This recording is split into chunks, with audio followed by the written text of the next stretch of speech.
both India and Pakistan to stop the war, rather intervene. और पहले उनके बयानात आते रहे कि it is none of our business to stop India-China war. But when they considered that the situation has become very sensitive and both the nations, they can use nuclear weapons, then America got alert and America then intervened and stopped the war between India and Pakistan. Now, what is the situation after that? Now, Pakistan is very satisfied that the war has been stopped. But on the other side, Indians, they have retaliated. Indian people, Indian political parties, Indian opposition leaders, they have all criticized Modi that why you have acted on Trump's action. And who is Trump? Trump has no business with us. We are an independent and sovereign country. So why Modi accepted the Trump's offer? And the Indian community believed that they were winning the war, like us. We also believe that we have won the war. And they also believe that we won the war, and Pakistanis, they approached America, and so on the pressure of the Pakistanis, the Americans, they stopped the war, and Modi should have not done it. And Modi should have gone with his military strategy to destroy Pakistan. Now, what is the current situation? BBC है, Bloomberg है, writer है, इन तमाम news channels ने और newspapers ने उन्होंने ये news लगाई है कि Pakistan has one the war. तो इंडिया के लिए वो भी पेनफुल है। तो अब मुझे ये नज़र आ रहा है after the war the situation has change in the region. Why? Number one, we can no more be considered as a terrorist state. We have won the war. We have defeated big power, that is India. India wanted to gain supremacy in the region, and we have shattered the dreams of India. And Pakistan has emerged as a strong state, as a powerful military, and Pakistan has reasserted its position in the region. So that means that Pakistan now, right, is being looked by the international community in a different perspective. That Pakistan is stronger, Pakistan is not important, cannot be ignored in the region. India has failed, and Pakistan, now we can say that our image has improved. We have emerged as a very, very significant power, and we have shifted the balance of power. India के मुकाबले में we shifted the balance of power, right, in India, in China and Pakistan, with China and Pakistan. Now, in this scenario, I consider America now will have to rethink, will have to review its strategy to ignore Pakistan.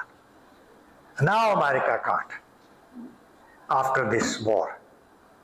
So this is important that America will reconsider कि हमें पाकिस्तान को ignore नहीं करना, ये nuclear weapon states हैं, ये इस्तेमाल भी हो सकते हैं, और Pakistan is not as weak and China is fully behind Pakistan को हमने इग्नोर कर दिया तो चाइना के ब्लॉक में पाकिस्तान चला जाएगा, पाकिस्तान और अमेरिका एक इम्पॉर्टेंट एलाय इस खिते में वो लूज़ कर देगा।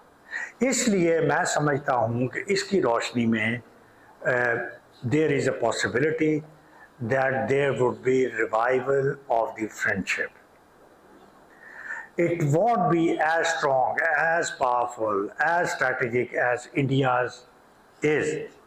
But anyway, right, we have now re-emerged. We can't be ignored in the region. So that is one point. Let's come to the other side. India के साथ तो जो relationship है, इंडिया के साथ रिलेशनशिप मैंने आपको जैसे बताया था कि इंडिया के साथ हमारे रिलेशनशिप, इंडिया के साथ उनके स्ट्रेटेजिक रिलेशनशिप है। स्ट्रेटेजिक कहते हैं लॉन्ग टर्म और ब्रॉड टर्म, और पाकिस्तान के साथ रिलेशनशिप है वो टेम्परेरी है, वो टैक्टिकल है, शॉर्ट टर्म, उनके साथ लॉन्ग टर्म है। और ये 90 से जब से इंडिया एक इकोनॉमिक पावर के तौर पे उभरा है, इंडिया का के लिए जो जगह है वो अमेरिका के लिए ज़्यादा हो गई है। एक तो तिजारत है, सेकेंडली ये है कि एक मिलिट्री मसल है, तीसरा ये कि राइज ऑफ चाइना है। तो इसलिए इंडिया को कंटेन, तो अमेरिका को कंटेन करना है। मैंने आपको बताया था कि अब अमेरिका की कोल्ड वॉर के बाद अमेरिका की नेक्स्ट कोल्ड वॉर जो है वो चाइना के साथ है। तो इसलिए चाइना फैक्टर जो है ना, इसकी वजह से तो अब, और जो इंडिया को America wants to see powerful, क्योंकि 1962 में एक इंडिया चाइना वॉर हुई थी, 1962 में इंडो चाइना वॉर, और इसमें India was defeated. So from then that time onward, America realized that we have to make India more powerful. That in future, India should not be defeated, and China should not be the winner. And in the 21st century, America now believes, right, that China is now the real challenge for America. And in order to contain China, to stop China in the region and globally, we need to make India more powerful, because India in this region and America, only they can contain China. So इस objective की वजह से America now, right, has signed various important agreements, defense deals, security agreements, and many areas have been chosen for the bilateral friendship. और उसके बाद India के इतना important हो गया है कि मैं 90s से देख रहा हूँ। 90s में bill Clinton was the American prime minister. तो उसके बाद से जितने भी प्राइम मिनिस्टर्स जो अमेरिका के आए हैं, आई रिपीट, बिल क्लिंटन जो 90s में अमेरिकन प्रेसिडेंट था, तब से ऑनवर्ड्स अब तक जितने भी अमेरिकन प्रेसिडेंट्स आए हैं, they have all visited India at least once. वो एक दफ़ा इंडिया ज़रूर जाते हैं और इंडिया के साथ उनकी डिफरेंट एग्रीमेंट साइन करते हैं। उनको ये भी पता है कि इंडिया को हमने पावरफुल भी रखना है और इंडिया एक बहुत बड़ी ताकत भी है और इंडिया का भी अपना एजेंडा है to dominate in the region. तो इसलिए अमेरिका के लिए बहुत इम्पोर्टेंट है ये स्ट्रैटेजी, ये दोनों का कोलैबोरेशन, कि अमेरिका को भी असला जो है वो इंडिया को बिकता है और अमेरिका वो अपने डिफेंस डील्स उनसे करता है। तो इसलिए उनके दरमियान वो डिफरेंट एग्रीमेंट्स में आपको एक ओवरव्यू दे देता हूँ। तो उसके बाद हम मोदी पे आते हैं। मोदी भी देखिए, अभी जो बाइडेन जो था वो अमेरिकन प्रेसिडेंट था, वो भी इंडिया गया था, और फिर इसी तरह ये मोदी भी अमेरिका गया था और इसी तरह के एग्रीमेंट साइन हुए। और अभी फरवरी में डोनाल्ड ट्रंप आया है 2025 में, तो अब मोदी अमेरिका का विजिट कर रहा है और अगेन डिफेंस डील और डिफरेंट एग्रीमेंट्स पे साइन हो गए। तो they are going right very fast. तो अब हम इस वक्त इस जो सिनेरियो है उसको हम देखते हैं और फिर हम उसको देखते हैं कि पाकिस्तान और अमेरिका के दरमियान कौन से एरियाज़ में बात हो सकती है, कौन से एरियाज़ में हमारी इस नई सूरत हाल के नज़र में हमारे लिए पॉसिबिलिटी है कि हमारे रिलेशन रिवाइव करें, इम्प्रूव कर जाएं और सर्वाइव करें। पाकिस्तान के लिए ये मैंने लास्ट टाइम भी कहा था, राइट, ये अच्छी ऑप्शन नहीं है कि you should completely rely on India and ignore America. Why you should not? तो your successful foreign policy that you should have maximum friends in the world. India is an example. India has maintain equilibrium. India की Russia से भी उतनी अच्छी दोस्ती, America से भी उतनी अच्छी दोस्ती। Now, strategic ties with India. India is the focus of considerable attention by the U.S. administration. I've given you the reason. Okay? और इंडिया को अमेरिका यूज करना चाहता है पूरे इंडियन ओशन में। अगर इंडियन ओशन का आपको नक्शा आता है तो अफ्रीका से लेके वो कहाँ तक है नक्शा, south east Asian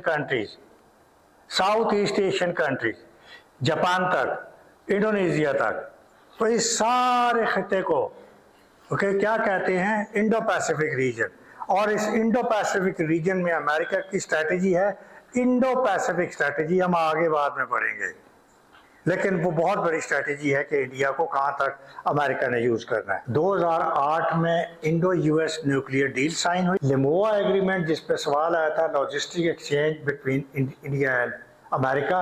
logistics means कि हम इंडिया और अमेरिका एक दूसरे की बेसिस यूज करेंगे, लैंड बेसिस, एयर बेसिस, और हम किसी भी मुल्क के साथ, तो इनडायरेक्टली उनकी मुराद ये थी हम चाइना के खिलाफ भी यूज़ करेंगे, हम टेररिज्म के खिलाफ भी यूज़ करेंगे, पाकिस्तान के खिलाफ भी यूज़ करेंगे। तो हमें ये कंसर्न थे, इसके ऊपर हमने उसके। इसी तरह डिफेंस पार्टनर है अमेरिका, बहुत बड़ा डिफेंस पार्टनर है अमेरिका का, मेजर डिफेंस पार्टनर है। द लेटेस्ट इंफॉर्मेशन, अभी वॉर के बाद India is annoyed over Trump's role in Indo Pak cease fire and Trump stops manufacturing iPhone in India. ये ट्रम्प अनाउंस कर रहा है, लेकिन इसके बावजूद, मतलब मैं ये नहीं कह रहा कि इनके रिलेशन लड़खड़ा गए हैं या इनके रिलेशन फ्रैक्चर्ड हो गए हैं। No, in the long run they will maintain the relation because they have threat from China, they both have threats from China. अभी रिसेंटली चाइना ने एक तो पाकिस्तान को सपोर्ट किया इंडिया के मुकाबले में, सारी टेक्नोलॉजी और उनके वेपन्स आपने उनके यूज़ किए, और चाइना खुल के सामने आया आपके। चाइना ने कहा हम पाकिस्तान की सॉवरेनिटी और इंटेग्रिटी को अब आँच नहीं आने देंगे। और उसके बाद अब कुछ दिन पहले अब चाइना ने अब इंडिया की एक स्टेट पे कब्जा कर लिया है, अगर आपको पता हो, और वो है अरुणाचल प्रदेश, अगर आपको याद रखना चाहें। उसका नाम भी चाइना का रख दिया है, वहाँ के अंदर के जितने नाम हैं, कई जगहों के उनके नाम भी चेंज करके चाइना रख दिए हैं। तो अब उसकी वजह से इंडिया और अमेरिका में दोबारा वो कशीदगी और बढ़ गई है, इंडिया और चाइना में। तो जाहिर है इंडिया के साथ खड़ा कौन है? अमेरिका। तो इसलिए चाइना खुल के सामने आया है कि we will protect Pakistan against India and we will also not forget the border dispute with India, and that's why China has taken this step, and America is now really in confusion, nervous हुआ है कि what should we do, ये तो हमारा sovereignty है, China नहीं ले सकता। तो ये तो जब दोनों की चपलिश बढ़ेगी तो किसको फायदा होगा? किसको फायदा होगा? अमेरिका को। और इसलिए America can not forget, America and India friendship will continue because of China factor, because of Pakistan nuclear factor, because of the Talibanization of the region, because of the danger of spreading terrorism globally, and India will use China, America will use India up to Indo-Pacific region. America has made India a member of Quad. Quad में 4 मुल्क हैं, वो Pacific में Japan है, south Korea है, America है और India है। तो ये सारे अलायंसेस जो बन रहे हैं वो किसके खिलाफ बन रहे हैं? चाइना के खिलाफ। इसलिए इंडिया का बहुत बड़ा अमेरिका का ऑब्जेक्टिव है कि इंडिया के साथ we have to create a balanced world and we have to balance China's threat. तो ये अब इसका इम्पैक्ट पाकिस्तान पे क्या होगा या हो रहा है ना, it is very easy to analyse. इसका थ्रेट से हमें डिफेंस डील से हमें ख़तरा है। ये सारा डिफेंस जो अमेरिका दे रहा है ये पाकिस्तान के ख़िलाफ़ यूज़ होगा, इस खत्े की जो सिक्योरिटी है वो डिस्टर्ब होगी, ये मज़ीद इनसिक्योरिटी बढ़ेगी, अमेरिका के ख़िलाफ़ एंटी अमेरिकन सेंटिमेंट्स बढ़ेंगे, पाकिस्तान जो है वो फिर और वो भी आर्म रेस में आएगा, वो चाइना से एक्वायर करेगा या और मुल्कों से एक्वायर करेगा, तो खत्े में आर्म रेस बढ़ेगी, मिसाइल रेस बढ़ेगी। फिर उसके बाद डिफेंस बजट जो है वो दोनों का बढ़ेगा। और डिफेंस बजट देखिए, इस इंडिया का कुछ साल पहले पाकिस्तान और इंडिया के डिफेंस में 3 गुना का फ़र्क होता था। यानी अगर 6 बिलियन होता था तो इंडिया का 18-20 बिलियन होता था, लेकिन अब डिफेंस डिफरेंस जो है वो 8 गुना इंडिया का बढ़ गया है। अब हमारा डिफेंस बजट है $10 बिलियन और इंडिया का डिफेंस बजट है $86 बिलियन। 8 गुना हमसे ज़्यादा। और दुनिया का तीसरा बड़ा मुल्क है इस वक्त जो कि डिफेंस पे स्पेंड कर रहा है। सबसे आगे अमेरिका है, दूसरा उसके बाद चाइना है और तीसरा इंडिया है और उसके साथ साथ चल रहा है रशिया। इंडिया ने इतना बड़ा बजट, उसको पाकिस्तान के लिए ज़रूरत नहीं है, वो उसको चाइना से भी थ्रेट है। इसलिए इंडिया का बिगर एजेंडा है, इंडिया का हेजेमोनिस्टिक एजेंडा है। India wants to take the supreme role in this region, and India wants to contain China, etc., etc. So India, right? That's why.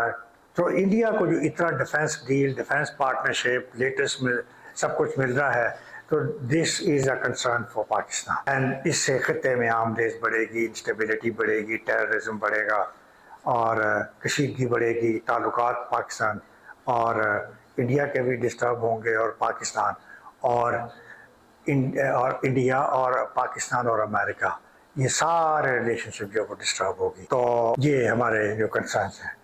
तो इसी तरह हमें ये भी कंसर्न है कि आपकी इकनॉमिक्स, आपके इंडिया के साथ तो 130 बिलियन डॉलर्स की ट्रेड है, हमारे साथ सिर्फ 9 बिलियन है, तो हमारे साथ भी ट्रेड बढ़ाई है। आपको एक आइडिया हो गया है कि पाकिस्तान और अमेरिका का क्या रिलेशनशिप है, इंडिया और अमेरिका का क्या रिलेशनशिप है और दोनों में क्यों फ़र्क है।